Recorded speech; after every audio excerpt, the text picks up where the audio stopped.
What's up, everybody, and welcome to the Gore Podcast. It's your host with the motherfucking most, TJ Bowser. And joining me today is your Dark Lord of Knowledge, Chad Chrisman. What's up, bitches? And Big Johnny D, the Fluffmaster Supreme. What's up, Gorehounds? Today is May 31st, 2021, and we got a doozy of an episode for you today. And Bobby will be joining us later, so stay tuned for that. But first, you know what time it is. It's time for your Slice of Life. Big Johnny D, what did you do? Oh, man, what did I do? Well, I enjoyed a 3-day weekend. I'm going to say, let's think of it. Obviously, it's Memorial Day, so I think we should all give a second of silence to all of our fallen veterans that could not make it home. Thank you for that. My pleasure. Yeah, I did the bullshit normal homeowner crap. The wife and I, we went to Depot today, spent over 200 fucking bucks. So what, you bought a 2x4? Yeah, 2x4 and one fucking sheet of plywood. No, we actually bought some pots and we got some flowers and shit, and we did some landscaping up in the front after the other landscaping from the other week because she was looking a little naked, so we had to spruce her up a little bit, make her a little colorful. So we did that, and I went to a little carnival over the weekend with my daughter and my friends and their daughters, and it was fun. Got some sweet fair food. I can't believe I've never tried them up to this point, dude, but I got to try deep fried Oreos. They're fucking phenomenal, dude. Delicious. Whatever you do, stay away from deep fried Twinkies. They had those too, and I was really considering. Do not get them. They're horrible. Really? Because the Twinkie just absorbs so much grease. It gets so heavy. If you can eat a whole thing, I'll be surprised. Okay, but you like Twinkies nonetheless, though, correct? I do. Okay, that's fair. So, funny enough, my buddy who was like screaming for Oreos all day, he's like, I want Oreos. Like, whatever. So he finally goes to get them, and he fucking comes back and it's got this red shit on it. And I'm like, what the fuck is that, dude? And he's like, strawberry shortcake. And I was like, you wanted the fucking Oreos. What the hell? But no, they had the Little Debbie strawberry shortcakes. They deep fried them fuckers too. I'm not a fan of, TJ. All right. I'm not a fan of those myself. So I was like, oh, that doesn't do anything for me, but nonetheless, no, man. And the funny part is there was this other place they were serving. We got tenders and fries for the kiddo. Tenders and fries. All little kids are chicken tender connoisseurs at any restaurant, dude. They'll tell you where their favorite chicken tenders or whatever for their favorite restaurant is because they have the best tenders. But this place, they serve their food in like a cardboard plate dog bowl. I don't know why. I couldn't understand it. I have so many more questions of what company even makes these fucking things and what's the purpose of them. But everybody's like, it's just a bowl. I'm like, no. It's literally shaped like a dog bowl. So it has the curvature that goes up and then it goes into the bowl form. And here's your fries and tenders. And I'm like, now this was a cosplay event and I saw an anime kid with this at first. So I figured maybe it was just something to go with his costume. I don't fucking know. Maybe he put his food in his dog bowl because that's what he does. But then the dude hands it to me. I was like, oh. That's just what he does, he says. Listen, dude, I don't question when I see anime characters in cosplay because there's a lot of shit. I don't fucking know what the hell's going on. And I'm like, same, buddy. Same. All right. I'm just going to take it. Here's what I know about anime. Dragon Ball. That's it. Dragon Ball Voltron. I mean, and that's, yeah.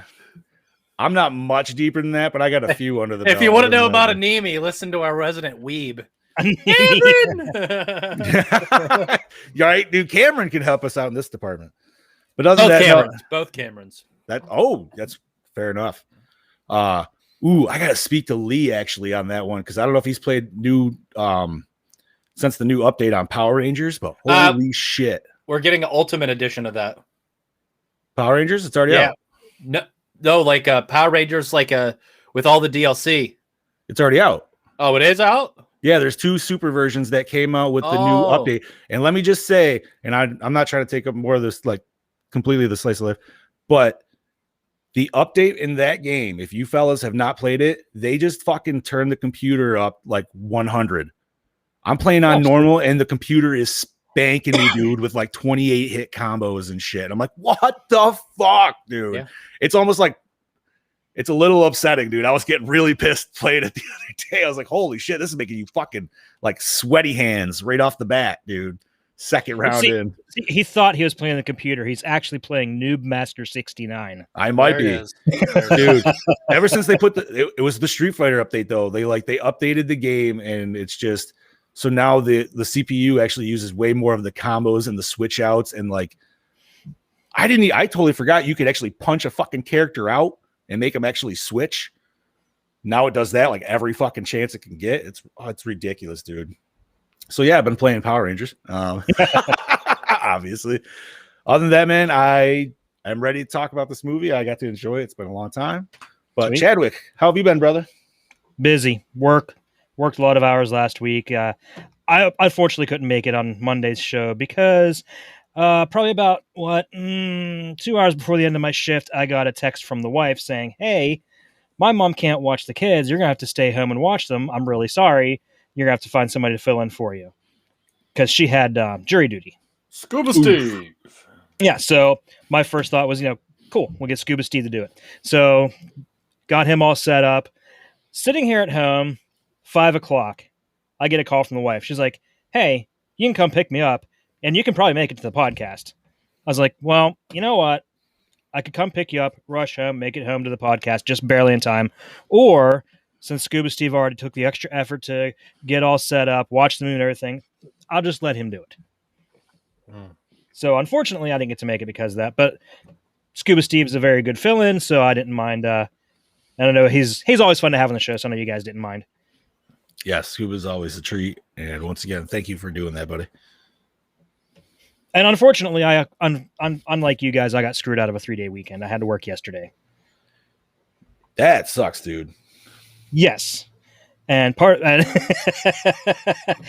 is kind of part of the reason for that. One of the orders was for Butler. Yeah. Keeping you in business, buddy. Yeah, it was not fun because it was basically just me and one other person from my department, and then a shit ton of help from the other departments came in and helped us. So I was on my feet all day yesterday, but thankfully it was only an 8-hour shift versus 10 to 12 hours the rest of the week. That sucks, dude. But aside from that, let's see. I gave up playing Dying Light. It got kind of boring. Excuse me, sorry. Yeah, because all you do is just you run around, you pick up different melee weapons and fight with that. And if you're it's parkour. But if you're lucky, you'll find a gun. It just gets boring. So I turned that off and started playing Days Gone instead, which is a much better zombie game. Ooh, I actually have that, and I have really not dipped that much more than a toe in, but it is a fun game. It is very fun. I really enjoy it. No parkour. Lots of motorcycling. Yeah, lots of motorcycling. Sons of Anarchy with zombies. It's Red Dead Redemption 2 with Sons of Anarchy and zombies. With a little bit of Last of Us thrown in. Yeah. Because you do find a kid, and you have to help her. Yeah. It's a good game, man. And, dude, watching that shit on the upscaled for PS5, that shit's money, dude. Sony always knows what they're doing with their exclusives, for sure. They do. So it's a pretty fun game. And, aside from that, just watch this movie today for the first time in a long time. I actually forgot how much I enjoyed this movie. It is a fun one. Oh, and don't let the wife know, but I did order the Scream Factory immediately after I finished watching this. Yeah? Yeah. It's only $20. It's only $20. Oh, and what else did you get, Chad? Actually, it's $17.99. And I was getting to that. I took advantage of the Vinegar Syndrome halfway to Black Friday sale, and I bought Beastmaster. Ooh, nice, dude. Classic. Is it 1 and 2, or is it just the first? Just the first. But it's not their deluxe. It's not their full deluxe with the book. They're sold out of that, unfortunately. So I had to settle for just the regular standard. But it's still a pretty nice setup. Hopefully the wife doesn't mind. I think she'll watch it. She'll enjoy it. Because after all, HBO stands for, hey, Beastmaster's on. Are those ferrets? I like that, dude. What the fuck? I can't take credit for that. I stole that from Dennis Miller. I don't care. I still like it. Never heard it. Back in the 80s, awesome. that movie was like constantly on HBO. Included in that release is a new documentary. Oh, really? About Beastmaster. Yeah, it's awesome. Nice. I watched it the other day. I got that edition Chad was talking about, the VSU version. Yeah, it's super premium. The new Land of the Dead you picked up, is there anything new on that? Oh, there's a lot of extras that are new. Yeah, a lot of interviews, retrospects, things like that. Sweet. And it's a 2-disc set, so it has both the theatrical and the unrated cut. And it features Dream of the Dead. Does it? Yes. Dream of the Dead. Directed by... So I got a question. If we can all do this really quick. But it does kind of fit. Watching this movie, watching the documentary with Romero in it, dude, and just seeing his fucking lovable face. Which documentary? The one that happened to be on the DVD, the movie that we watched for Land of the Dead. Which one's on that? It was just a snippet. Undead Again, the making of Land of the Dead. Okay. Is there any way that we could ever, and maybe this would be like more joints and joysticks, but we should review Call of the Dead? Okay. Did you ever play that? Mm-mm. That was actually where you play as Danny Trejo. You know what else we could play? Well, there's that. Yep. And we're going to talk about that. That's why because of that trailer is why I was like, oh, wait a minute, there is another Romero game. I was like, Call of Duty, Call of the Dead, dude. Like, oh, fuck yeah. But yeah, George Romero, you fight 7-foot George Romero amongst Nazi zombies, dude. And he's the ultimate zombie. And he swings at you with an electrified camera or electrified studio light. Nice. And he's unkillable. Like, you can like get him to a point where he resets, but he's always like a nonstop juggernaut. And you, like I said, you play as Robert Englund, Danny Trejo, Sarah Michelle Gellar, and Michael Rooker. And I'd have to call dibs on the Rook. I'd have to be the Rook. I always go with Trejo myself, but obviously both fine choices. Yeah. But continue on, gentlemen. Oh, that's about all I got. TJ, how about you, brother? Well, you know how it is. Breaking hearts and podcast charts. I finally exited the iTunes top 250 there on the film interviews last Thursday. And I do want to say thank you to a very, very successful May. I hear an echo for some reason. To all you Project Louder guys out there. Yeah, I don't know who that's coming from. I think it's coming from John. And no, Echo. That was coming from Chad. Okay. So anyway, yeah. Where was I? iPod. iPod. She's fucking crazy. iCharts there. Yes. iTunes. Ransom the Black Lodge finally got up on the iTunes charts this week as well. So shout out to our very own Brandon Lane over at projectlouder.net. Congratulations, buddy. You fucking deserve it. Yes. Yeah, buddy. Got some films on the Vinegar Syndrome sale as well. Immediately picked up the recently announced Scanner Cop 1 and 2 4K box set. When I say I screamed like a little girl upon that announcement, I literally screamed like a little girl and then bought that along with Six String Samurai. That's their second VSU title, so I'll get that magnetic slipcover. Oh, baby. Oh, baby, it's so fine. I also got All American Massacre, which is like a giallo slasher hybrid film featuring the one and only Christopher Walken. Watch where you're walking. And then also Kevin Tenney's The Cellar. You might know him. He also directed Night of the Demons. I almost picked that one up. Yeah.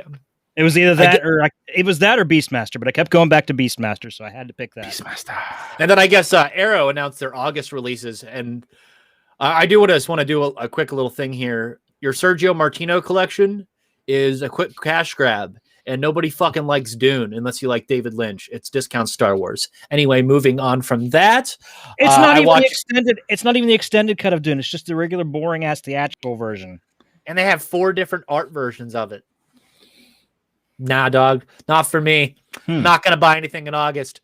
But anyway, I did watch a really cool film yesterday called The Perfume of the Lady in Black from 1974, and that is an absolutely fantastic like this weird nightmarish giallo film. It has an intense feeling of paranoia and like this nightmarish atmospheric thing. It's going on. It's really rad. I watched it on Amazon. It's like a $2 rent. It's awesome. If you like thriller films, watch it because the ending will blow you the fuck away. You are not expecting anything that's going to happen the last 30 minutes. It completely takes anything or any semblance of logic and just shoves it right up your asshole. Yeah, it's pretty fucking cool.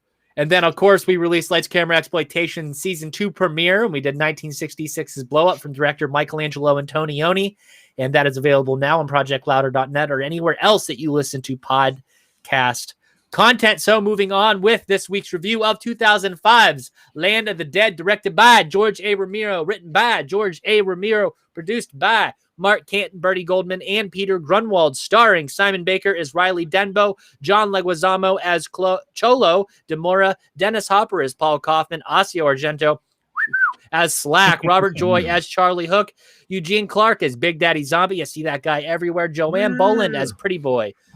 Tony Napo as Foxy, Jennifer Baxter as Number 9 Zombie, Boyd Banks as Butcher Zombie, Jasmine Giljo as Tambourine Man Zombie, and Maxwell McCabe Locos as Mouse. Music by Reinhold Heel and Johnny Climax. Cinematography by Miroslav Bazek. What the fuck is this? What are you trying to throw at me here? That's a very Russian name. That's all I can say. Coleslaw Bazak. Yes. Coleslaw. Edited by Michael Dougherty. Distributed by Universal Pictures. Released June 18th, 2005. Runtime of 97 minutos. Budget $15 million. Grossed $46.8 million. Wow. Not bad. Damn. I was not expecting those numbers. Oh, Mr. Hey. Ramone. What's up, buddy? Traffic. I just wanted to get home, so that's why you didn't hear from me on my way home. I'm here. Welcome aboard, brother. Yeah, so we're about to do Chad's catchphrase. So, Chad. Why don't we do Bobby's quick slice of life and then we'll do that? I'll Where were give you? I was at a barbecue for Memorial Day because it got switched from yesterday due to rain to today, so that's why I'm late. Everybody, sorry. Bobby was getting his meat on. And then it was just a chill weekend. I was with my girlfriend, and then we went and saw A Quiet Place 2 on Saturday. Go see it. It was actually really good. They did really well with it. But the only thing I can say is they should have buttoned it up with this movie. They left it open-ended. I'm not releasing anything, but it didn't make sense at the time. Money. Sport. Well, yeah. Well, listen. This is that one. This is that one franchise where it's like, really, Money. Money. It doesn't need it. But that's my slice of life. Everything's good at the moment. But now I'm here with you boys. So, Chad, I need to hear you say the words. Roll that beautiful bean footage, baby.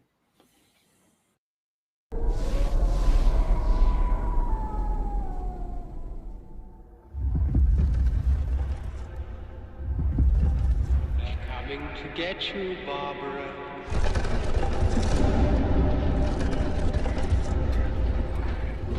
The unburied dead are coming back to life, seeking human victims. We don't know how many of them there are. Do you think we'll be able to defeat these things? We don't really know.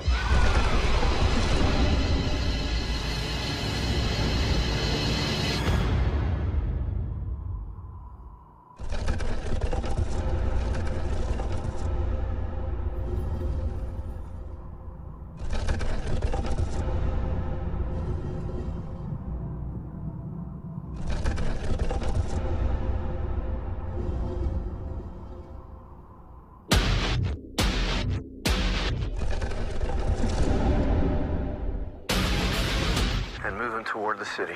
There's nothing there, man. They're communicating, they're thinking.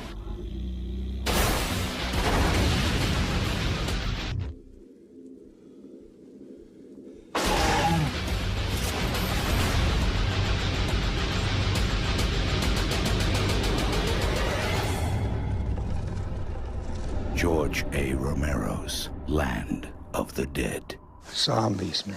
It creeped me out.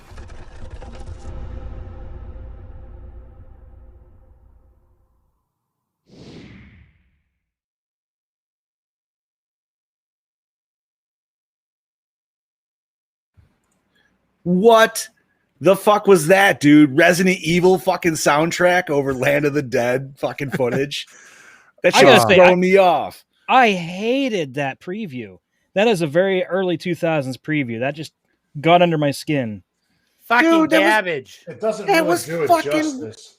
If I wasn't even looking at it, and I just heard the da-da-da-da-da. I was like, wait a minute. Resident Evil? No. Horrible preview, actually. Don't steal Yeah, music from other zombie franchises, dude. Like, fuck. That being said, it was a pretty fun movie. And by the way, apparently my internet stroked out during that, which makes no sense because I'm the only person here. Ooh. So nobody's ghost in the line. Uh-oh. Mary Lou's back. Wait, is it all that porn? Yeah, it is. Must have it. That's why you got to clear that history before we go live. Ooh, baby. Well, the funny thing, I use Chrome for this, and only this. Oh. The only other thing Chrome gets used for is my daughter's online school, but they've been done with that for like 2 weeks, so I have no idea. Your kid's school is already done? Online, yeah, their online school was done because they were that far ahead. What the fuck, Wow. dude? Shit. I didn't realize. Well, no, then again, I don't have kids. Dude, my kid's going to the 22nd. It's fucking retarded. Of June? Yeah. No, that's fucking ridiculous. Exactly, dude. Yeah, not to go in. All right, that's parent gripe. Fuck that shit. Let's not go. I was gonna say, like, that's a whole different podcast right there, dude. I'd be the only one who can't relate. I'd be like, I don't know what's going on. Bobby, when you start bitching about your school district, you'll understand, dude. That's true. Oh, fuck. So, anyways, what a fun movie this was. Yes, it was. Who wants to read the plot? I'll do it if you want. Okay. Let me pull it up for you. And here we go. Legendary filmmaker George A. Romero returns to unleash another chapter in his zombie series. In this new tale of terror, Romero creates a harrowing vision of modern-day world where the walking dead roam a vast, uninhabited wasteland and the living to try to lead normal lives behind the walls of a fortified city. A new society has been built by hand of ruthless opportunists who live in luxury in the towers of a skyscraper, high above the less fortunate citizens who must eke out a hard life on the streets below. With the survival of the city at stake, a group of mercenaries is called into action to protect the living from the evolving army of the dead waiting outside the city walls. Dun, dun, dun. This was my second viewing of this movie, and it's so much fun. It's all right, like I was saying to you boys before we went live, it's a fun movie. You can definitely see Romero's style in it, but it definitely feels like it just does not fit in the Romero series per se. Again, it's because of the high budget. Yeah, he was able to afford Dennis Hopper, for God's sake. Right, dude? It's been a while since I've watched this, and I watch it, I'm like, oh shit, I forgot he's in this. Dude. It's been so long since I've seen it. I could have sworn Thomas Jane was in this instead of the other guy. For some reason, in my mind, I remember Thomas Jane being in it. As the main guy? As the main guy. I don't know why. I mean, I don't know the guy who played the main guy here. I don't think I've ever seen him in anything else personally. Me neither. You mean the blonde-haired guy? Or Yeah. He's been in Riley, right? Yeah, Riley. Yeah, he was. I can't think of him. The movie. It was another horror movie. I think it was one of those like sci-fi ones. So I've seen him before, but it was that movie, and I think a TV show. All right. Must have mostly been because this came out around the same time as Punisher. Simon Baker. No, this was a great movie, dude. Like, it was cheese. Yeah, it was 2000s cheese. Mm-hmm. Which is a different kind of cheese. TJ likes to call it, what was that, buddy? In the dawn of the darkening. The darkening. Yes. This is prime darkening. You can tell because of how dark it is. So in other words, you're telling me that this movie is the Famunda cheese. Oh, it's filthy dark. Fucking Night of the Living Dead's in black and white, and it's not as dark as this fucking thing. So. That's saying something. You know what? That needs to be You If can there was see just a- more in the caves and Day of the Dead than you can see in this whole fucking film. That's Oh, true. and that was dark as Exactly. TJ had a one-line review, I feel like that would have to be it. The first one was black and white and still wasn't as dark as this motherfucker. Turn on the goddamn lights. That's saying something. Right?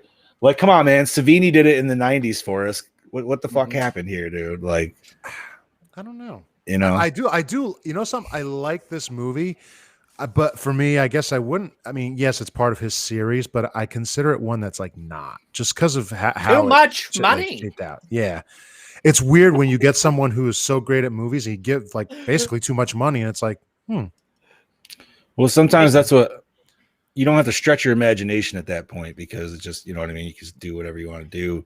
Whereas like if you're put in that box, you're really like constrained, like, okay, this is what I got to do to fit it here. And sometimes like reconstructing everything like that will make it that, you know, that much better. Yeah. TJ, which version did you watch, buddy? Open matte theatrical. Okay, the theatrical is darker than the unrated cut because they darkened it to hide a lot of the blood so they could get it released with an R rating. Well, filmmaker mode of my television brightened that fucker right back up again because it was actually brighter and cleaner than the fucking uncut director's cut I had. I have two files back to back, and I started them up because I wanted to see how different the open matte was than the actual fucking stupid box thing. And I was like, I know exactly what you're talking. Stupid box thing. And then I saw comparison photos and I was like, wow, you can really see a lot more. And then I saw I was like, well, if we're going to watch a darkening film, I'm going to watch whatever one's the brightest. And it just so happened that open matte theatrical one on my TV with the settings I have was bright as fuck. Yeah, I was gonna say Chad and I got to enjoy a little bit of that. Old school unrated DVD. Yeah, buddy. Mm-hmm. I saw mine on demand. You're fucking on demand. Still picking up an echo. Is there any way I'm playing through speakers at all? No, It shouldn't be. I don't have anything on. and I got nothing on here. Everybody take your headphones off and see if we can hear me. Test, test, test, test, test, test, test, test, test. Test, test, test, test, test, test, test, stream I can hear test. coming out of this. Okay, because I can still hear an echo of my voice whenever I speak. It's weird. It's very weird. Much like everything else in life. Yeah. So Dennis Hopper. He He was plays a good interesting in this. douchebag. Yeah. He was definitely I would have to say he's I mean shit, I think it even Romero even said it, but he was his take on the Bush administration in one character essentially. That's what he was trying to do. And obviously we all know Romero likes to go the activist route and the politicalness. Okay. You okay? Let's compare this film to the Bush administration then. Okay. Let's compare it to the crazy amount of spending because of the war. Okay, now compare that to the crazy amount of spending because of this movie. Let's compare just the way that Hold on, my Bobby's camera's cameras. with me. Oh, I was like, we lost Bob. I'm He's still here. here. My camera's. He's still here. That's what happened to me. I meant to unplug my microphone and unplug my camera. Just the way that he shows, I guess we're skipping ahead, but just the way that he shows the upper echelon of people and how the higher class is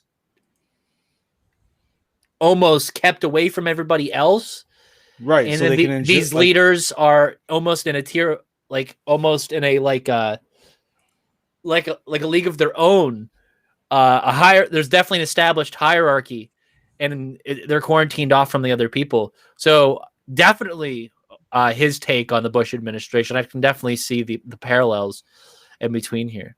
I mean, you can draw the parallels that both of them spent a lot of money during this time, and they did. It was, and I don't think obviously he wasn't like specifically. There was actually a character he was supposed to specifically be portraying more so than anybody else, and it starts with an A. Chad, do you have any idea what I'm talking about by chance? I do. I saw it and I skipped over it when I did my notes. I don't remember exactly who it was though. Yeah, it's not that. It's not that important. It's just it it's funny, dude. In this, they were talking to Hopper, and he was like, "Yeah." He's like, "We were talking." He's like, "I was talking to Romero, and Romero's talking about." He's like, "Yeah, we mostly talked about the '60s, and they mentioned Easy Rider, by the way, buddy." Because he's like, Easy Rider came out right before his other film, and blah blah blah.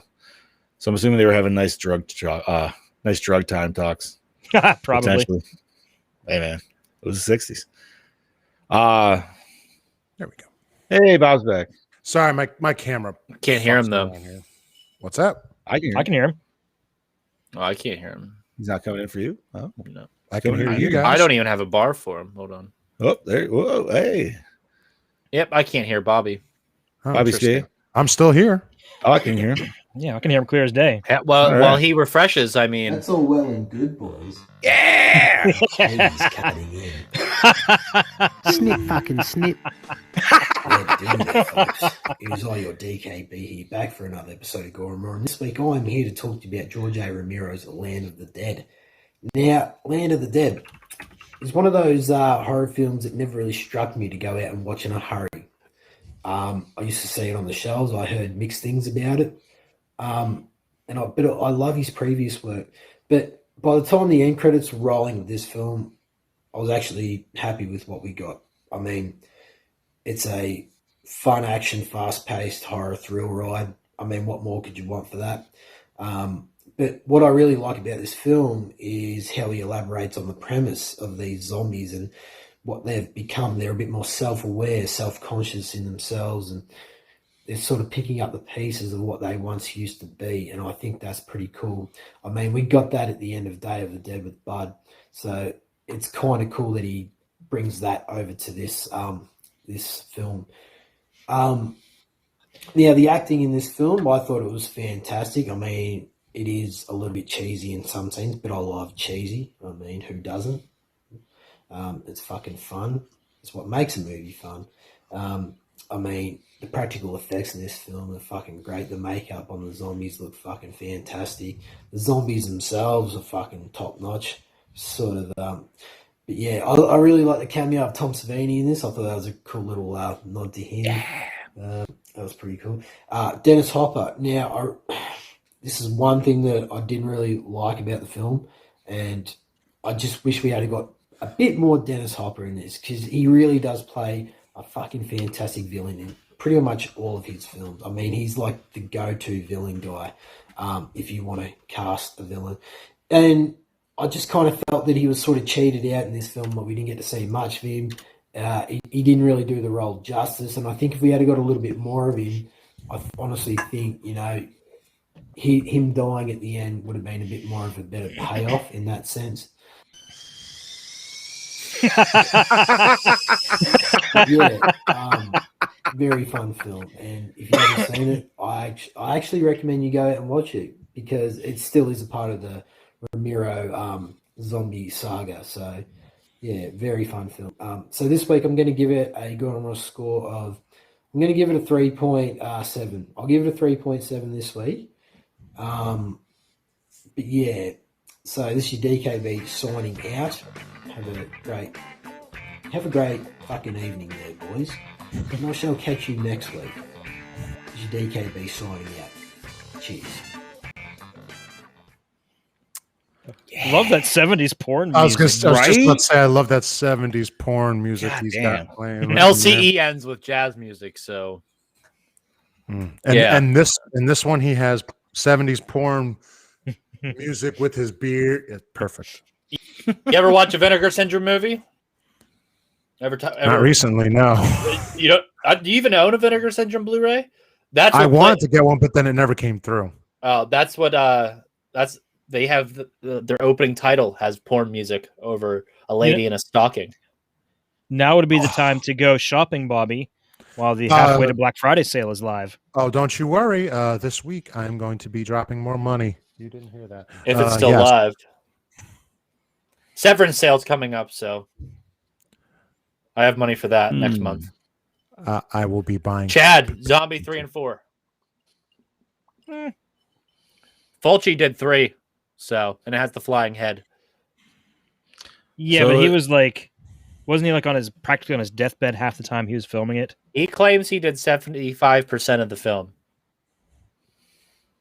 75% is still pretty good on a deathbed. Okay, so for anybody listening live at the halfway to Black Friday, it says now through Monday. So I don't know if that's actually today Yes. or next Yes. Monday, but if it's No, today, it's today. it's till 11:59 p.m. Yes. I'm still going to buy Eastern Standard Time. Scanner Cup. For days. There's a lot of good titles. Lots. Okay, boys. So, we still discussing, or are we behind? We haven't really discussed it much because we kind of got a little sidebarred. So, like I said, I actually was one of the lucky few to have seen this in the theater when it first came out. Nice, dude. It was a really fun experience. I was gonna say, what was your take on that? I loved it. I loved it when I saw it in the theater. I still love it now. I mean, it's just one of those dumb, fun movies you can just throw on and just kind of, not really think about it too hard. Just enjoy it. Correct. Like we mentioned, and Brody, the cheese. Yes. Thick nacho cheese. Year before this, we got Zack Snyder's film, didn't we? Yes, we did. That's actually the success of the Dawn of the Dead remake is what led the green light to this. Oh, there you go. Interesting. I was just gonna say, did Bobby freeze, or am I seeing things? His internet's completely fried. Anyway, this film was initially released. My father having a lot of hype for it, and then him going to see it and then telling me it was good, and then us finally getting it. I didn't like it as much as Dawn of the Dead at the time. Nostalgia eyes, I only really knew the Zack Snyder 04 remake. So hold on. Anyway, it's a Diet Pepsi burp. Yeah. Bubbly. A little bit of the bubbly there. But anyway, It's pronounced buble. Thank you. Buble. Michael Bublé. Buble bounce. But now, looking through it in a more mature lens, a more filmmaker appreciation, this film's pretty cool. I say that opening shot, that pan, where we first get introduced to the main zombies, you want to say, is just fucking super cool. It is so fucking scary.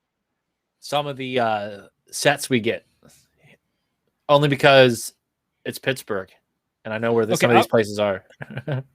Okay, I want to talk about one quick scene in the movie that ever since the first time I saw it, it just kind of pissed me off because it's so out of place and so unnecessary. Okay, so when the zombies finally make it into the city, and it just shows, different little people doing their thing. And right before they attack, it shows two girls making out. And that just always seemed kind of out of place and unnecessary. It's like it was just gratuitous. It didn't need to be there. It's 2000s. That's all. Pretty much. 2001 to 2010, I would say, it definitely darkening time. There was, some could argue even Bush era-esque.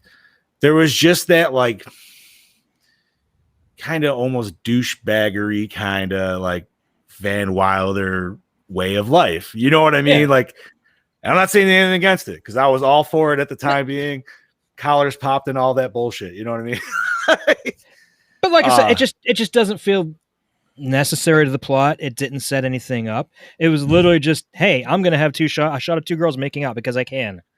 It was very gratuitous and didn't serve any purpose. Fair enough. Yeah, pretty much. It wasn't anything that I guess I looked into that much, but it's because we didn't question. It's a horror film. Has exploitative elements. Good for them. Continuing. I mean, we got some nice titty shots during the whole like Sin City pan shot and of when we got. Okay, and that's exactly why I'd rather be living on the lower levels than the upper levels. Right, that seems way more like filth and fun, dude. Yeah, that's more like my kind of fun versus sitting there sipping a martini. Yeah, getting filthy while having fun, baby. Like sipping. It wasn't a martini, dude. They were. I don't know what the fuck a lot of different shit. Yeah, but the whole like mall life, like just trying to continue that shit on. Like, nope, dude, that shit's over. You know what I mean? Society's done with that shit. Fuck it. you're in the era of zombies, man. Like, Yeah, I think I've played like Fallout and shit like that too often, where I'd feel more at home down there with the dirty aspect of it, I guess. I wouldn't be in the high society. I'd be up there and be like, this shit sucks. what a concept of zombie fights, though. Yo, that's Like- I wanted that for our apocalypse last year. I wish they showed that, like, them do a chicken or a dog or something like they said originally before they actually brought her in, like, just to make it more like fucking that much more menacing. But Yeah, but dropping the daughter of Dario Argento in with a bunch of zombies is pretty cool. well, no. I'm saying, like, you could have had like the end of them, like one of them getting the chicken, and then like having her getting thrown in for the next round. Yeah. But yeah, she fills out them fishnets pretty nice, I gotta say. Yes, she did. Give me a minute. So I still just- want to know if she's had work done because she looks so different now. Now she ages like a fine wine. I can tell you, I caught at least 5 kisses during this film, and I'm drained. Hey, changed my short. You sure it's not a I mean, fine anything with whiskey? Ossia just gets the old engine going. You know what I'm saying? But yeah, Chad, You're too old for her. clearly. Anyway, that's a little pre-show talk there. Yeah, we're not going to talk anything bad about Miss Argento right now. All right, so let's say we peek behind the curtain, gentlemen. Please.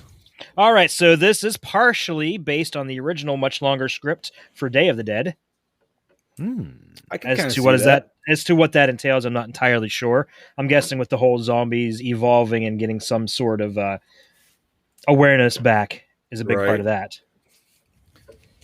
And not just At the on the be- use of guns, but just anything in general. Like, Right.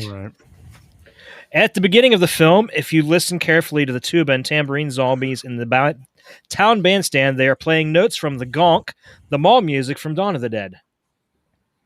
Yeah, I did Really? notice that. I noticed. I was like, that sounds familiar. huh? That's cool. Hey, there's 2 tambourine zombies. I didn't realize that till now. That's cool as fuck.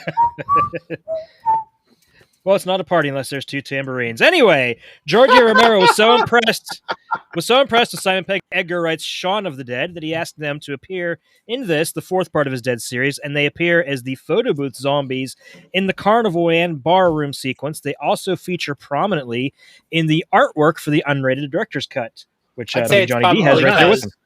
I'd say probably that's because with their film, they didn't really fuck with his formula at all. They kind of stuck No. true to the normal Romero. I'm surprised we didn't cover that with going on all the Romeros. Like, that could have been like one of the funny. We've already done Funny Shaun of the word. We Dead. did it. Did we? Yeah. I must not. Free I know John. I was. I'll say I wasn't. Here for Oh, that. okay. I was gonna say, I was like, I do not remember doing that. I feel like I would. You Fair and I enough. were not on this yet. No, that's all right. It was a different show then. Yeah, It was. It really was. It was such a different thing. The zombie of Tom Savini's biker character who was killed in Dawn of the Dead can be seen in one of the scenes. What do they call him? What was his zombie name? Machete Zombie. It was just Machete Zombie? Yeah, because they couldn't use his character name from Dawn of the Dead because there are 2 different studios. What was the character's name? What was his character in Dawn of the Dead, though? Do you remember? I can't remember right offhand. I think it might be. I don't- further Was it on in the list. Razor? I don't. No. Did he have a? I don't think he had. A I name. thought it was something to do with like a knife or something like that, but it was just. Was it Switchblade? No. I can hear Bobby, by the way. Yeah, I can hear Bobby. That is so weird. I I can hear all of you. What the hell? Because I swear they like in the documentary on the DVD, like they put up that name, but I just can't remember what it was. Yeah, I don't remember. Yeah, that was cool. I always thought he didn't have a name, but now I don't remember if he did. Well, it could be Machete Zombie now, just because obviously that's what he comes out and fucking starts hacking. Yeah, everybody to this is shit true. with. That was pretty cool too. Right? Sorry, got a little bit of the burps going on. George A. Romero's daughter appears in the film. She is the soldier who shoots the zombie on the electrified fence. Oh, the one that like pretends to look down the sight a little bit. Like, yeah. Mhm. I thought that was one of those like funny cheese moments. He's just labeled as motorcycle raider. Motorcycle Raider. Okay. Thank you, boss man. Yeah. An amputee played the legless zombie climbing the back of the Dead Reckoning. His name is David Campbell and was also in Dawn of the Dead as a squished zombie. The 2004 zombie, Dawn of the Dead, by the way. Ah, okay. I was like, Oh, it's probably when the buses came out and The Schneider version. Yep.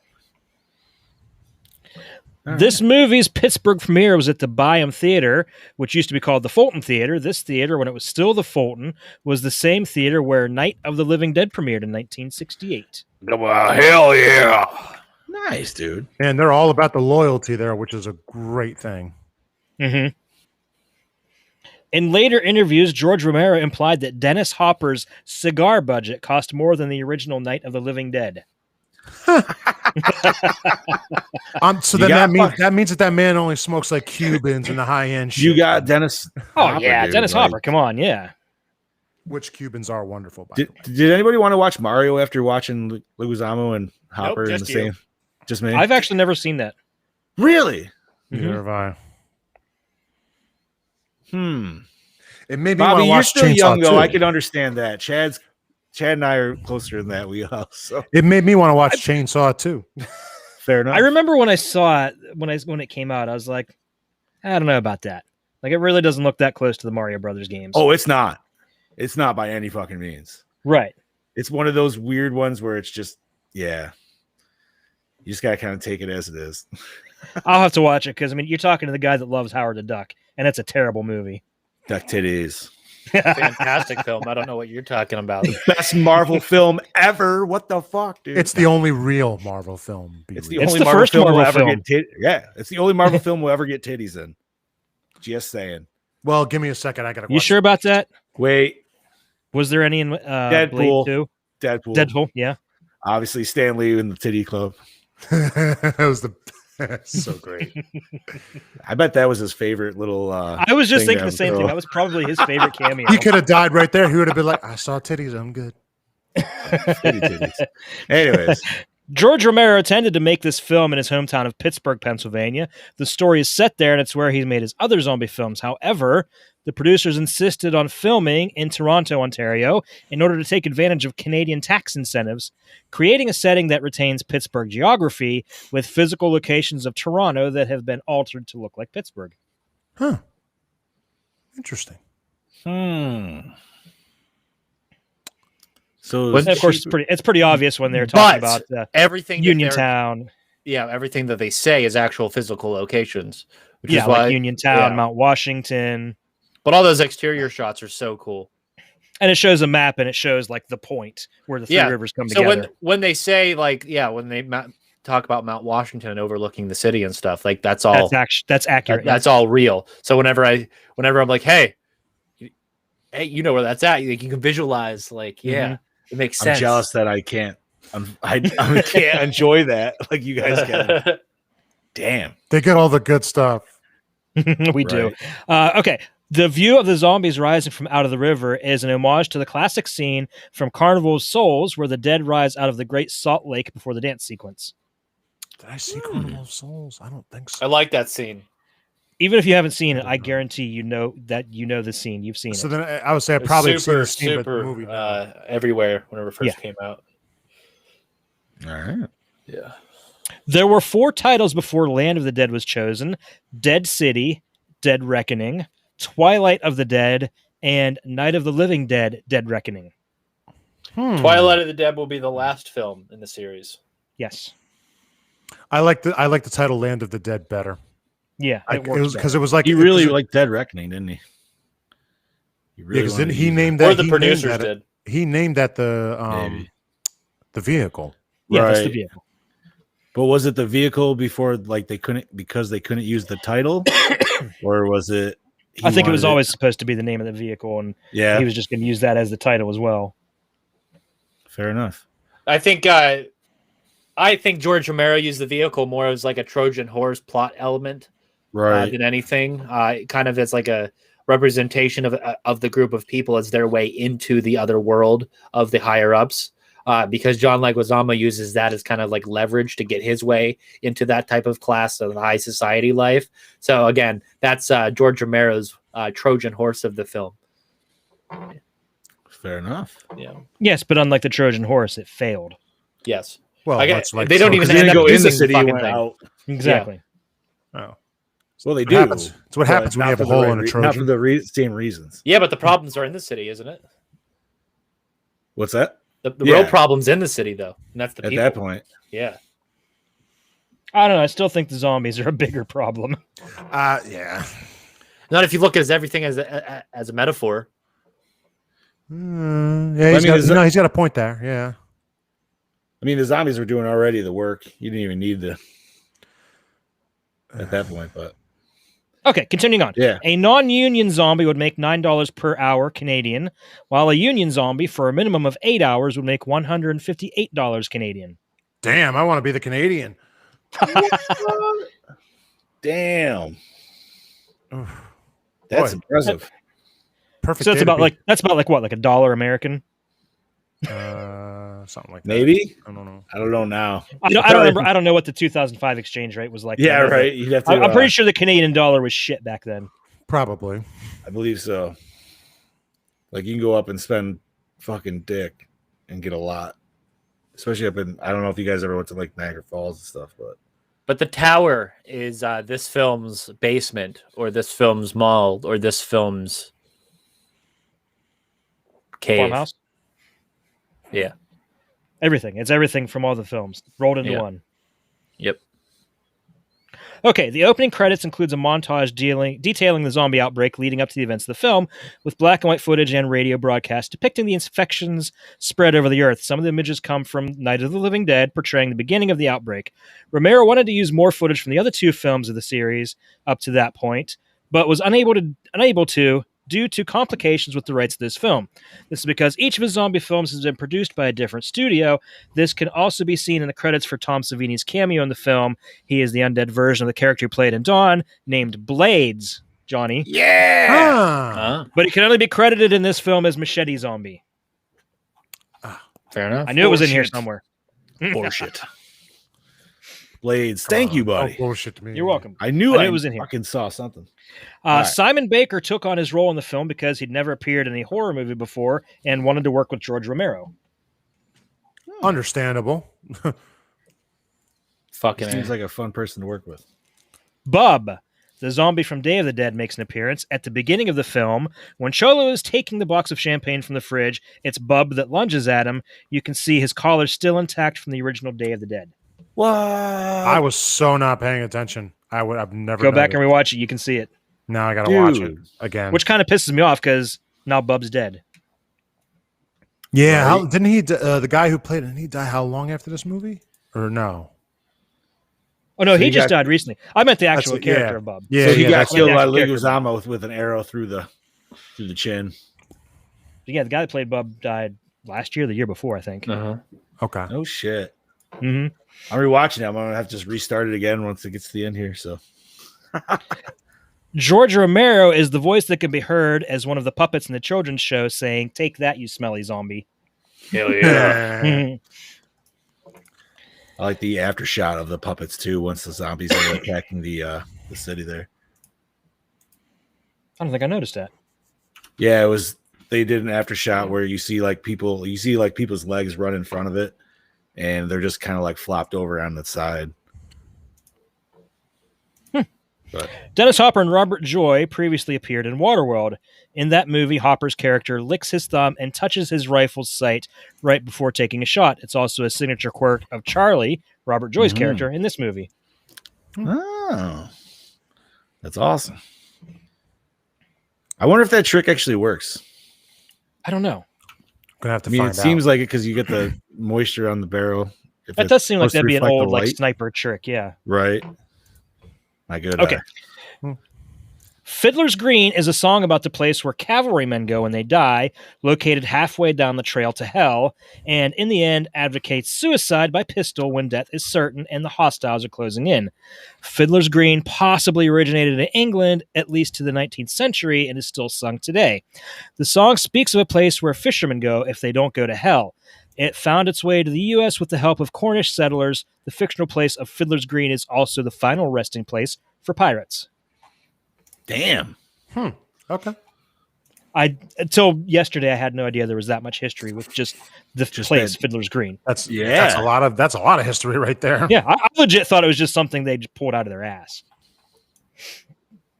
I have to agree with that. Damn. The first trailer for this film used clips not just from Night of the Living Dead, but also from Dawn of the Dead and Day of the Dead. Although Night is in the public domain, both Dawn and Day are owned by separate companies, neither of which had given permission for the use of the footage in the trailer. To avoid legal troubles, this trailer was quickly pulled from distribution and hasn't been officially shown since. Aha. Isn't it amazing? You're the director of all those movies, yet you can't even use your own shit. Right? It's kind of like a kick in the nuts, pretty much. A kick in the nuts. I think they took your nuts and hung them on the wall and said, fuck this. Threw them up against the wall like a piece of wet bologna. The success of Zack Snyder's remake of Dawn of the Dead led Universal to greenlight a fourth installment of George A. Romero's zombie series. Like I said, that's how we came up with this. And finally, George Romero wrote a rejected script draft for a zombie horror movie version of Resident Evil in 1998, which featured popular characters from the original game, among them Albert Wesker. Sean Roberts, who plays Mike in this film, would later be cast as Wesker and appear in the sequels Resident Evil Afterlife, Retribution, and The Final Chapter. Oh, shit. Fun series. That's all I got to say. I still can't make it past the third one, buddy. I don't think I made it past the first one. But like I said, I have reasons I can't watch anything past that. So, I'm not saying it's a fantastic series, but it's a fun series. I think I've only seen the first one, so I can't say much beyond that. It's not bad. Although the new hype is now there's people that want one more just for the flex of they want Alice fighting big titty zombie or big titty vampire lady. Big titty goth vampire. We need Cameron here. I don't know what the hell her last name is. Lady Damascus. Yeah, something. Is that what it is? Thank you, sir. All right. Onward. That is all I got, gentlemen. All righty. All right. So let's see. Big questions. I feel like this movie's pretty straightforward. But why the fuck? I didn't write down it. Why the hell did that one kid just keep going around on a skateboard? That seems like the dumbest fucking thing if you're going to be out there by yourself. Not just that, why was he listening to music with headphones on in the middle of the night where a zombie could easily creep up on him? Because you got to kill people in order to make money on horror films. And whenever producers say you got to pad it with more kills with George, he does. Why do they got to blame it on the dude just smoking weed? And then that's why. Because it's mid 2000s horror film, and you have to have the guy smoking weed dying for a stupid reation. That's true. Yeah, but this isn't Cabin in the Woods. She was smoking weed and she lived. So who? Ozzy Argento. Oh well, that's forgivable. I mean, it's okay. Main character. Oh, that's forgivable. Fair enough. So you're saying she's hot enough that she can do whatever she wants? Yes. That's a fair answer. But no, the skateboard thing really bothered me because I'm just like, even when he just to move like a 3 feet, he's like skateboard. And I'm like, nobody would do that. Unless you're a skater. Even then. Yeah, but if you're by yourself and there's potential zombies all around, I don't know. First of all, my ass would have checked that shed way fucking harder than that dude actually did. I think I want to disagree with you because my friend Gene would have done something like that back in the day. Yeah. I mean, I'm assuming this was supposed to be a younger recruit, obviously. What was his name? Mouse? Mouse, yeah. So, I'd be on the skateboard with a bat ready to take some heads. Come on. But other than that, I don't think I really have any other questions. I think there wasn't anything that I could really think super deep on or weird, unless you guys got any. I don't think this was the movie to dig really deep in with the question. So, yeah, I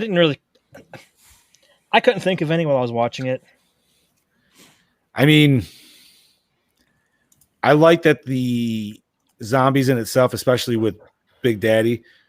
Would you say this is the most zombies you could actually cheer for in any of the zombie movies? Yes, because it's kind of like their own little village battalion, like seeking revenge, essentially.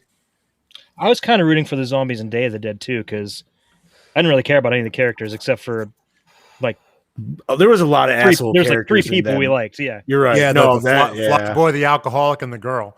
Yeah, that was a good movie. No, so if you guys don't have any other questions, I think we can move it on to the big old questions. I think say we can. let's do it. Let's do it. What's the first one? What Format? Format, and how did we watch it? I think we already kind of talked about that. We right? did. Yes, we did. We definitely discussed it way earlier in discussion. That's I gotta okay. say, I do want to say that for that being a early 2000s DVD, like the video format, the video quality is actually really, really good. Yeah, it's nice to watch it on a 4K. Yeah. I mean, obviously it's not Blu-ray 4K quality, but it was damn close. No, you get the sweet 4.3, but it's all right. It got its job done. And I'd say it did its job much better than I expected it to do. I don't know about you, but does it ever make you want to watch it? Like, kind of go how Cameron's going with the whole VCR thing? Yo, that boy in no. his VCR. Oh No, fair. I can get it from his point of view because he never really grew up with that, but I did, and most of us did, and that just seems like a major step back that I don't want to take. Fair enough. I dealt with, well, as we all did here, I dealt with VHS from very early on before we had DVD. I couldn't. Bobby, did you ever have the separate rewinder? Mhm. Or did you? Yeah. We had that. We went through it. We had the separate rewinder. We went through the combos. I don't know how many VHS. I had a combo players we right went behind me, actually, dude, against the other wall right now. through. I think I still have Johnny. one too. Johnny, what was the first VCR you guys had? Like the brand? Like basically, yeah. What was it like? We didn't even have VHS originally. My dad bought us a fucking Betamax. Betamax? Okay. We dude. had Beta. My aunt had Betamax, so that's how I knew about that shit. But our first VCR, oh fuck, dude. I want to say it was like a Magnavox or something. It wasn't. It was a 2-head. It wasn't even they didn't have the 4 one yet. Dude, I remember going in rewind, dude. That thing sounds like it was gonna blow up every fucking time. You're just like, oh god, dude, I'm gonna leave the room. Ours had the remote control that was like wired to it, so it wasn't even a true remote control. Yeah. Jesus Christmas. Oh man, that's going back. All righty. So Onward. Yeah, what else we got? Brody. Douche of the movie. Oh, dude. Oh, Dennis Hopper. Dennis Hopper's I don't even think it's a character. question. Dennis Kaufman. There you go. Yeah. Dennis Hopper's character. All right. By the way, the Kaufman family is a very prestigious Pittsburgh family, by the way. Just so you know. All right. They used to have a chain of department stores like Macy's until Macy's bought them out. Most famous would be Lloyd Kaufman of Troma and Corey Kaufman of Project Louder. Nice shout out. And you guys can all visit And them. then, of course, Andy. Yes. Andy Kaufman. World's best female wrestler. Women's wrestler, sorry. He's not joking, Bobby. He wrestled women. I know. Yes, he did. You want to watch a really good documentary about him? Watch I'm From Hollywood. Mm-hmm. Okay. It's mostly about it's almost entirely about his wrestling career. It's really good. Him and Jerry the King Lawler started riots. Oh God. I can only imagine. Yeah, that was what, 80s? Early 80s? Mm-hmm. Memphis. Before my time. All right. Of course. So favorite now we're on kill. favorite kill, guys. And there was a lot. There was too many to keep track of in this movie. Yeah, that's when you get why down to all the people getting mauled I'm trying in the to streets. So I'm gonna have to say favorite kill just because I think it was one of my favorite effects was the head skin face rip. I did You like guys that. Remember that? Yeah, that was a good one. Where it was like straight from the teeth and just right over the whole fucking dome piece. It looked wet. It looked nasty. had a very moist feel to it. I'm gonna have to agree with John on that because that was just too goddamn gnarly. It kind of reminded me of Bill and Ted's Bogus Journey, actually. A little bit, yeah, I can see that. Actually, for my favorite kill, I'm gonna go with the soldier who had the grenade in his hand, and the zombie with the cleaver chopped his hand off. Oh yeah, and then he fell on his own grenade and blew up. That's pretty fucked. Talk about a shitty way of going out, right? That's Child Play 3 shit right there. What about the dude that gets ripped in half? Oh, there was a couple. You get to see a silhouette. Oh yeah. Oh, that was the head rip, like the head rip silhouette fatality. Too. Yeah, that was awesome. I almost wish we saw that, but the silhouette definitely was like it left to be intrigued. You're like, sometimes the artistic direction's the best. I almost went with that, but I love the explosion. No, I agree with John. The face rip, that was that reminds me of Chainsaw, the beginning, when he tears his whole skin off and it's like all nice and muscly underneath. The gore in this was definitely top notch, for sure. Aside from the CGI gore, yeah. So that it wasn't bad. I'm assuming you're talking about the beheaded preacher where he had his like he flung his fucking head.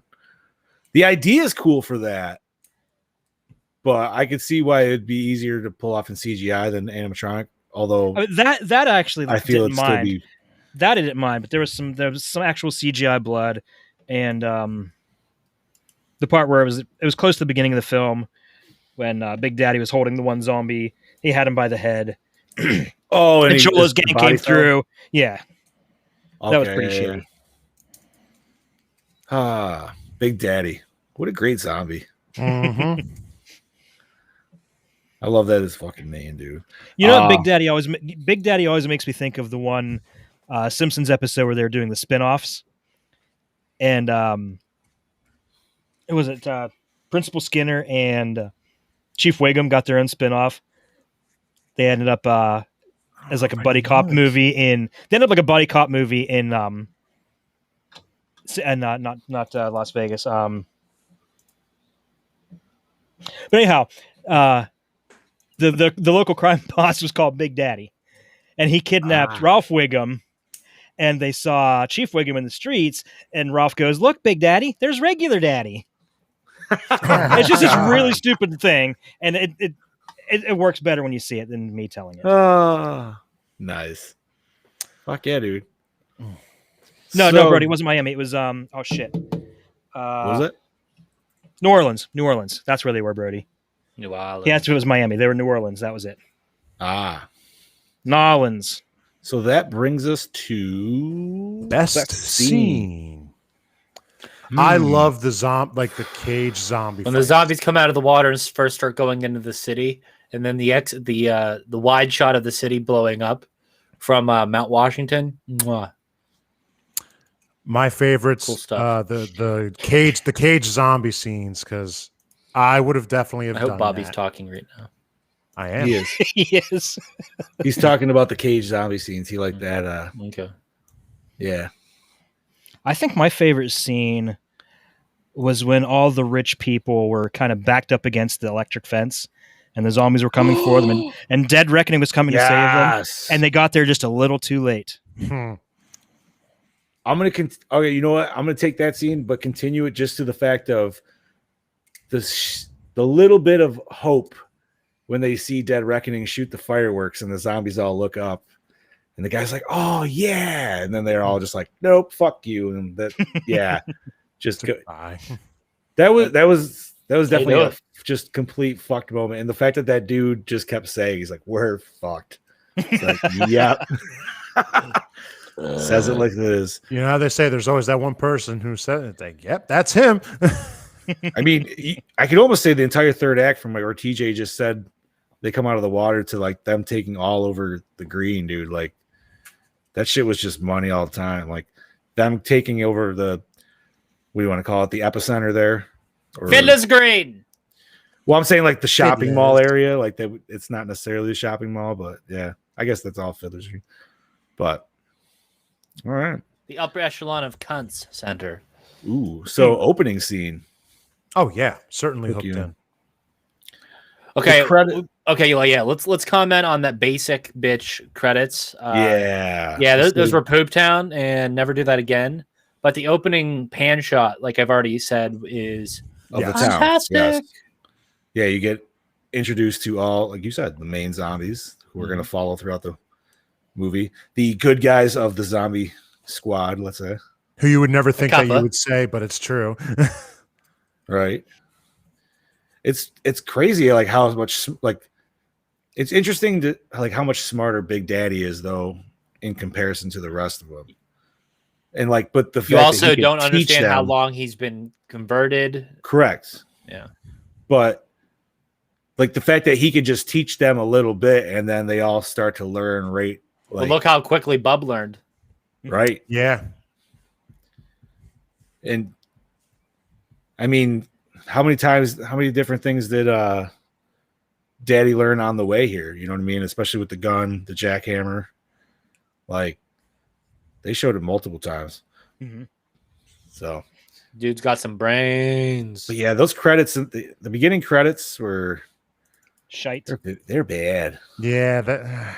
I guess it gives you like a quick catch up if you've never watched any of the fucking Yeah, but I like Dead ketchup. series. But yeah, you like ketchup? Yeah, it's good stuff. Yeah, but not Remember this purple kinda- ketchup? not this Yeah. kinda ketchup. Green. Green ketchup? Yeah. Ew, it's Mm. weird. Catsup, That was- as my grandmother calls it. Catsup. That was probably around the same time of this movie, 2005. Yeah. Good times. Probably. That was a weird time. It was just a weird time, dude. Boomerang still existed. Yeah. So best hits, hottest girl, best dick. Asia! Best dude. Oh, Asia, and Research- I'm gonna have to go research. with Leguizamo. Yeah. I'm gonna disagree with you. I've ever since I first saw it, I was like Pretty Boy, Who's that? the blonde girl that drove Dead Reckoning. Oh, Nah. Argento for me, and just because he's a douche, but he's also a legend, Mr. Hopper. fair. He's a handsome older man. That he is, and he He's got looks that good. money. And he looks good with the goatee and without. I gotta go with Leguizamo though. Yeah, I feel like I'll be going the Leguizamo's just sugar got that daddy charm. route. Yeah. Damn right I did. Oh, so we're kind of split down the middle, literally. All right. You're damn right I went the sugar daddy route. I'm not going. I'm asking, is Bobby going the sugar daddy route? Oh, I thought you said you were. Oh no, fuck that.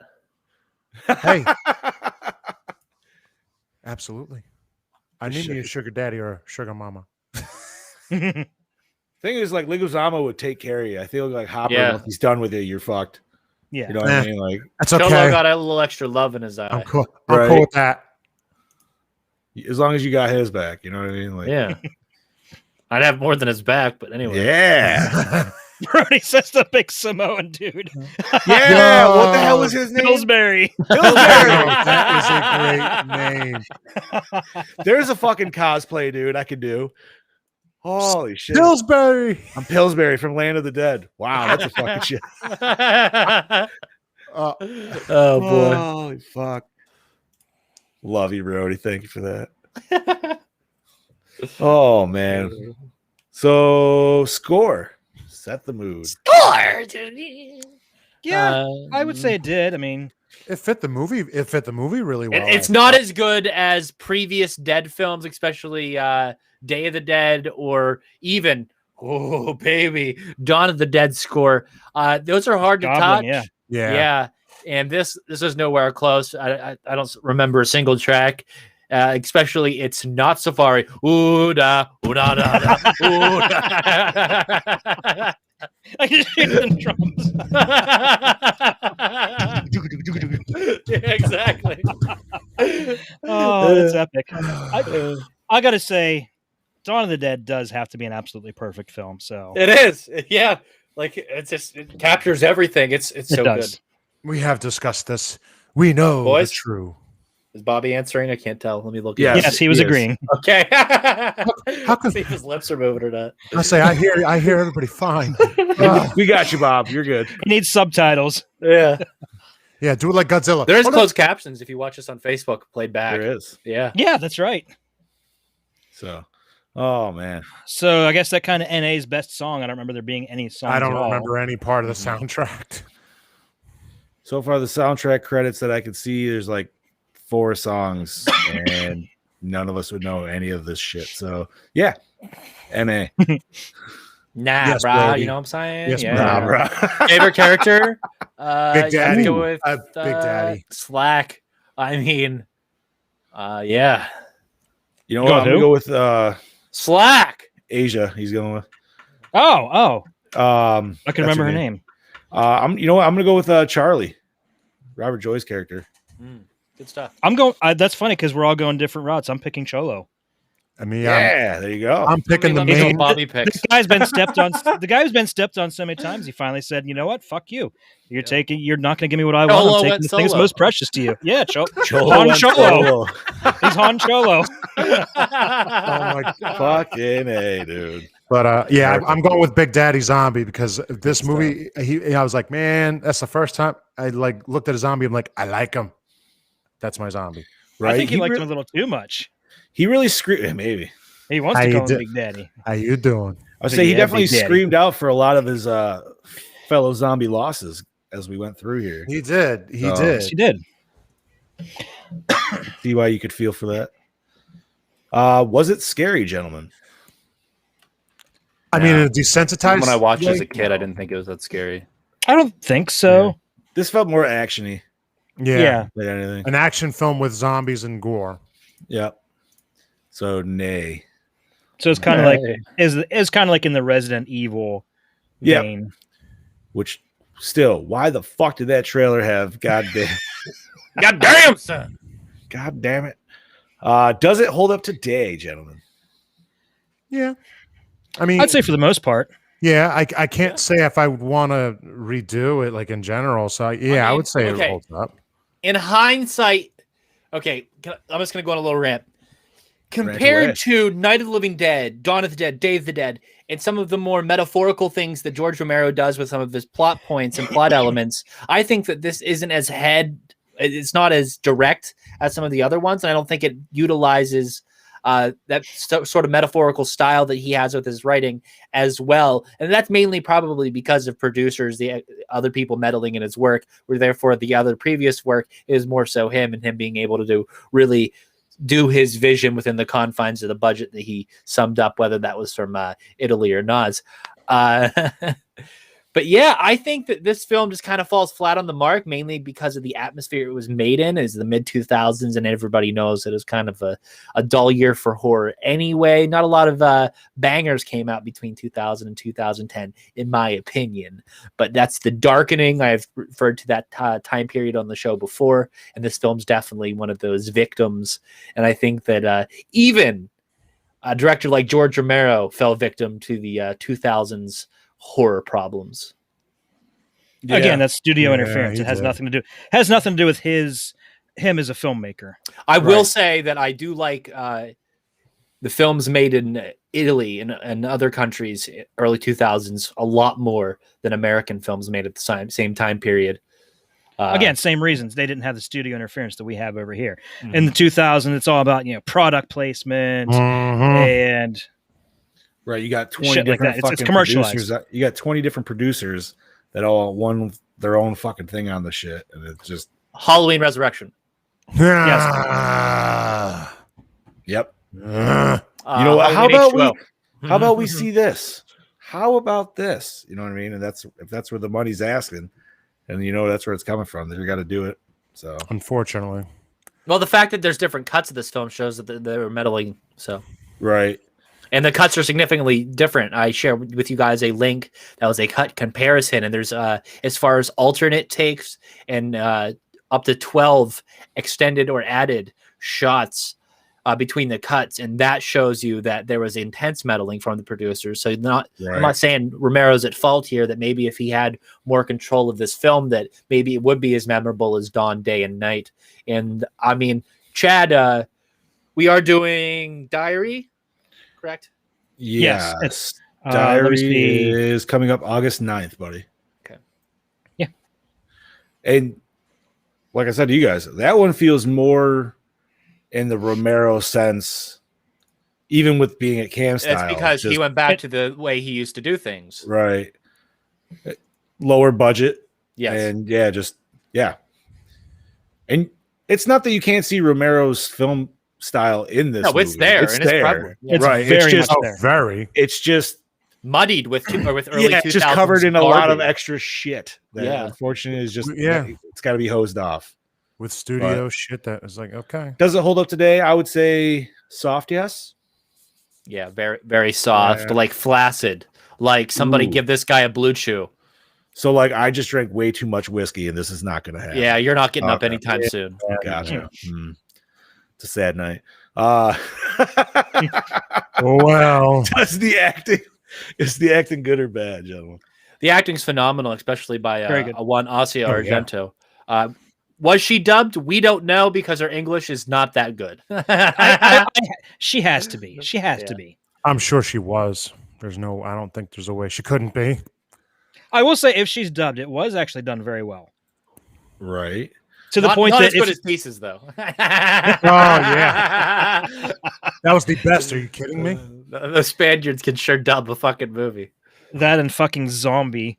Yeah. Oh, God, that's real bad dub. But yeah, I mean, I'd say the acting was pretty good. Yeah, I would give the acting an 8 out of 10. 8 out of 10. Wow. Going Dennis up on the Hopper, ranks I'll together. give an 11. He dialed it up All right. Yeah. for all 2 the right thumbs up, by the purposes. way. Yeah.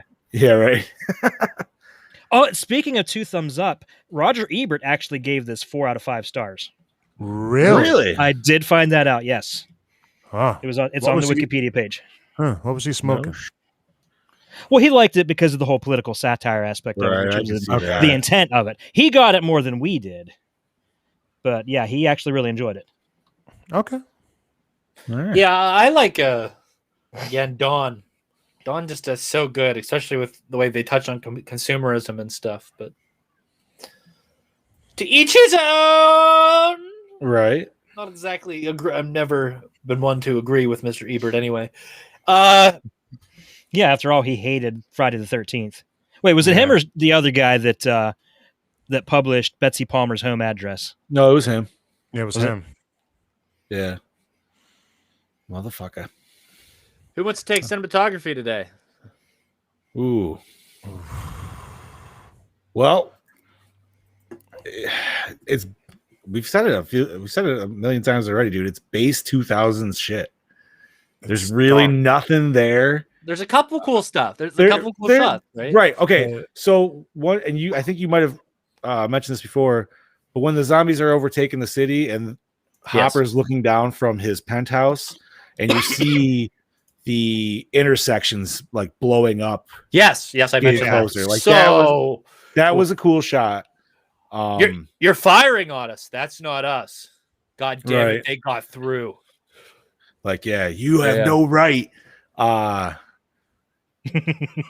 just obviously any of the zombie attacks, like that shit was money because this is our 4th one in. You know what I mean? Like he knows what he's doing for that. Can't imagine the execs fucked that much on that part of it, but I did like a lot of the shots where it showed the tower like from below and it's all lit up and everything around is just dark. Right. And just to feel how much more massive and like just them standing over everybody else in Roger gave Petrie. Oh fuck. Although I can't understand why people didn't just move into the other buildings around it. They were empty. They were dark. Right. No power. If there's if they had power to the drawbridge, they could have had power to at least one other building. Fair enough. He's got a point there. Yeah, I don't have too trying much to think say of on any other cinematography. Like I think John said it best. Early 2000s. Yeah, there's with a few good things.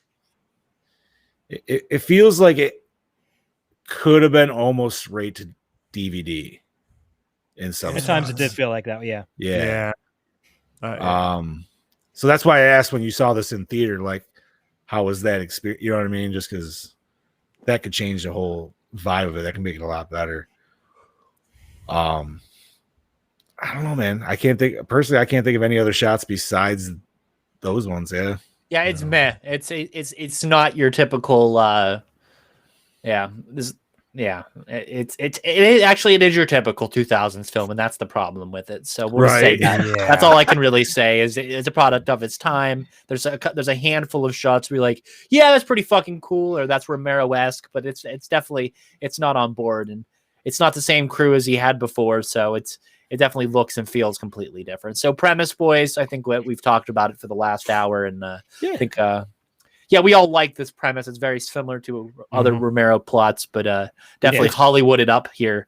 It's the continuation of the series perfectly. Like, if it was smaller in scope, I think it could have been done better in a more clever way. I think if the writing was stronger, the film could be a better way. It's just the way it was presented and the time it came out.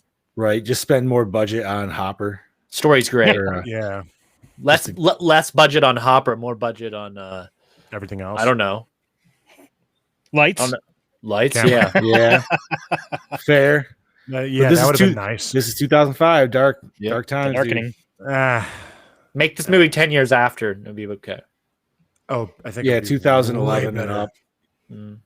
Well, what was Diary of the Dead was 2011, I believe, right? Or was that 2009? I think it's 2009. So it was still in that period at the very tail end of it. Well, it was right at the beginning of the found footage craze. So 2007 actually. Oh, was it really? Wow, 2 years after this fucking holy shit. Huh. Hey, recycle, rewind, or remake. See, I'm gonna rewind, but not too much. Once every 5 years. Yeah, that's fair. This isn't done. I'd rewind it, but definitely This isn't not Zombie something with I an would think of a monthly thing. No. I can think of a lot of other worse zombie movies than this, so it's a definite rewind. Yeah. I'll say it was good enough because I ordered the Scream Factory Blu-ray. It was on sale. It's only $17.99, and I just want to see all the extra, all the new interviews and stuff that they have.